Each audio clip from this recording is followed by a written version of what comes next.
He was cute, but not my normal type. Nonetheless, the vibe was there. We talked back and forth for about a week, and then he goes ghost. I didn't think much of it because it's Bumble, and sometimes conversations fade out. No big deal. 2 weeks go by, and I randomly get a message from him picking up the conversation like he didn't just basically fall off the face of the earth. He hit me with, and we have a little guest. You gonna be quiet?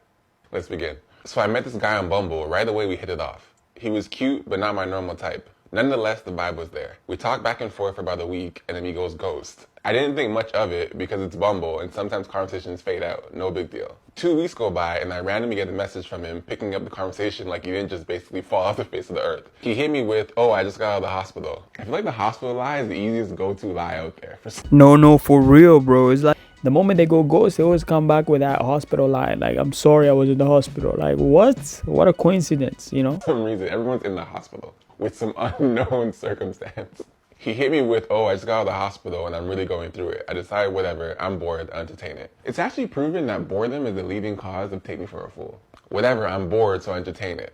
Fast forward to about a month of us talking every single day, and I decided I'm just gonna go ahead and ask him, when are you taking me out on the date? He had no intentions. I want to address this real quick. Ladies, never ask a guy when he's going to take you out. If he hasn't asked, he's probably broke. Almost always. We pick a day and he picks a time and restaurant. Everything seems all good until the date comes. We plan to meet up at this Italian restaurant, and by some poor planning on my part, I get there about 15 minutes late. I communicated this to him and he didn't seem to care too much because he's late too. As I'm arriving to the restaurant, I see him walking in. See? I find street parking and call him to tell him I'm here, about to walk. You gonna let me do this? I find street parking and call him to tell him I'm here and about to walk in. He tells me the restaurant is booked for the night. Is there anywhere else we can go instead? How are you gonna come to a date and you don't even know where to take her? Like, he's asking her, this restaurant is closed. Do you know anywhere else we could go? Like, you're a man. You're the one supposed to come with decisions, boy. Like, what? I tell him there's 2 restaurants down the street that we could possibly go to, and I gesture towards the direction he asked me where I parked, and we begin to walk. I thought he was being a gentleman because it was dark out, so I assumed he was just walking me to my car. We get to my car and he says, why don't we just go together since it's right down the street? And against my better judgment, I agreed, even though it seemed kind of weird to have a stranger I just met in my car. We find a new restaurant, have dinner, everything was going great, we hit it off, and then the red flags start coming. He pays for the check after complaining how much it was with a prepaid rush card type of thing, and then bitches about leaving a $20 tip on a $100 bill that included mostly shots from him. I ignored the fact that he clearly didn't have a bank account and agreed to get ice cream with him. How do you ignore that part? He paid with a prepaid rush card? I ignored the fact that he clearly didn't have a bank account and agreed to get ice cream with him across the street from the restaurant. It was cold and I was still full from dinner, so I decided not to get anything, but we went through the drive-thru window for him. He orders and then it's time to pay and he looks at me like he's waiting for me to pull up my wallet. Of course I didn't because 1, the ice cream isn't for me, and 2, I've already decided you're cheap as hell for even complaining about the check out loud. I reach out my hand for his card. I can picture it being like, where's the prepaid rush? What's the balance? I reach out my hand for his card and he hands it to me while also saying I thought you were going to pay, to which I replied, no thanks, ice cream wasn't for me. We drive back towards the first restaurant in silence, and I ask, where's your car parked so I can drop you off? It's getting late, and I want to go home. He stays silent, like he didn't just hear me, and starts scrolling on his phone. At this point, we're literally outside the restaurant, and he says, can you take me to the nearest bus station? I didn't drive here. I agreed, since it's less than 5 minutes down the road. When we get there, he goes in for a kiss, which I declined, and he gets all irritated. Because not only did I decline his kiss, but I said I wasn't waiting around for the bus to come. As soon as he gets out of my car, I block him with everything. I'm in my 30s. I don't have time to be teaching a grown man about the importance of having a fully functioning bank account. And don't get me started on the fact that he doesn't have a car in the city that requires one. And just like I predicted, broke. Let's go back to the top real quick. So you meet this guy on Bumble, he ghosts you immediately. Then 2 weeks later, he just pops up out of the blue and just continues the conversation like nothing happened. And then he tells you, I was in the hospital. The hospital. Then you talk every day for a month? And he never asks you out. So you ask him when he's gonna ask you out. If you have to press a guy after a month to ask you out, he probably doesn't like you or he ain't got it. If you're talking for a month, he probably likes you, so most likely he ain't got it. But I do have to commend you for not paying anything, not letting this go any further, getting out of hand. But you knew this wasn't gonna check out. Like you said, you were bored, so you got entertained. That's what you wanted, right? And yo, let's talk about that instance where they went to get some ice cream and my man right here wants her to pay for his ice cream. Like, what? Bruh. And I mean, I get it. Granted, he did pay for their date. He did pay for the food and all. But after that, he started complaining about the payment, how and it being too expensive and all that, right? And he was using a rush card. I get that. It's crazy. He's stingy with the money. But yeah, my dude's out here ordering ice cream and wanting her to pay for it and all that. Also, this is the thing. Like, if you're broke, why are you even dating, bro? You should stop dating and get your money up. Like, if you can't even afford to take a woman out for a dinner or whatever activity and all that, like, my boy, what the hell are you doing? You should be far away from her, far away from this room, far away from female in general. You should be focusing on your bread, bro. Don't be out there embarrassing yourself like this. Like, what? No, because the bar for girls is so low these days, it's terrible. Like, a guy cannot text a girl back for 4 to 5 days and then just text them randomly, hey, how was your day? And the girls are just like, which one? Which day are you talking about? Which calendar day, which business day are you talking about? For me, you get a 24-hour grace period, okay? That is it. After that, it's just like, on to the next. Even if you feel like there's gonna be so much potential, I'm just gonna be at the window, like. It's pretty when it's dead, just like a flower. What color's season time? No, because the bar for girls is so low these days, it's terrible. Like, a guy cannot text a girl back for 4 to 5 days and then just text them randomly, hey, how was your day? And the girls are just like, which one? Which day are you talking about? Which calendar day, which business day are you talking about? For me, you get a 24-hour grace period, okay? That is it. After that, it's just like, on to the next. Even if you feel like there's gonna be so much potential, I'm just gonna be at the window, like. Hate to be the one to tell y'all this, but some of y'all really gotta stop playing with people, because there are literally human beings on this earth that you can end up with that will have you searching for them in every person you date after them.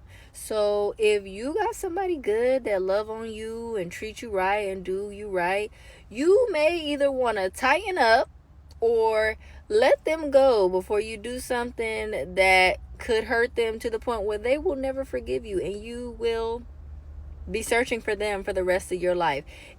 If you have somebody good, I'm telling you, the grass is not greener on the other side. Like, a lot of y'all have been seeing how the dating pool is going right now. On top of them theories I keep seeing, the first love theory, the taxi cab theory, all these theories, y'all, a lot of them theories are true for a lot of people. Not everybody, but for some people, they are true. And it's people finding out that they named after their mama or their daddy's first love and all kind of stuff like that. Stop playing with people. Stop playing with people and stop letting people play with you. That's no. Don't let nobody play with you. I gotta agree with what she said. The grass ain't always green on the other side, and that's a problem with modern day dating, because a lot of people tend to think like, I can do better. You're below me. I'm above you. I can get anyone I want. You know, they have that entitlement, bro. But they don't realize that it's not until you meet another douchebag out there who mistreats you, you realize you had it good with your previous mans, right? So it's always good to be aware of this, right? Niggas be like, I got the most perfect bitch in the world. Let me fuck this up. No, that's for real, yo. Why they always gotta be doing it like this? Like, I never understood that. Like, sometimes you see chipmunk looking ass dudes, bro. They have a baddie on their side, and then all of a sudden you hear that they've been cheating on her, they've been beating her, they've been doing crazy amount of shit, and you're like, damn, you're gonna do her wrong like that? That's mad, you know? But I don't know what it is, man. Maybe a lot of these men like the chase. They like chasing and hunting, right? I never realized how foul somebody did me until I started explaining it to somebody else. I started watching motherfuckers' face change to Ashley. Oh, no. Don't say nothing. Just listen. Please. Who's the most attractive girl in this gym right now? There was one chick who was so bad, and she knows she's bad too. That's the worst kind. That's the one that'll ruin your life. Why is it bad if the girl knows she's bad? Dude, it's game over. It's donezo. Like, she will take you along the ride of your life, and you'll love it. You'll laugh. You'll cry more. You'll be in pain, but you'll just like submit to it like a dog, bro. And that's why it's scary. Because some guys, when they get out of it, they're like, I don't regret a thing, and they try to find that same high, that same chase for the ultimate red flag, because red's way cooler than green for some dude. Tell me about the one that got away. He is just one of the most amazing people that I've ever met, like literally captivating. He's just, his confidence, motivation, the way that he sees life. I've never met anybody like that, and oh God, it's actually like cutting deep to even talk about it. Could I ask then, how comes you aren't together at the moment?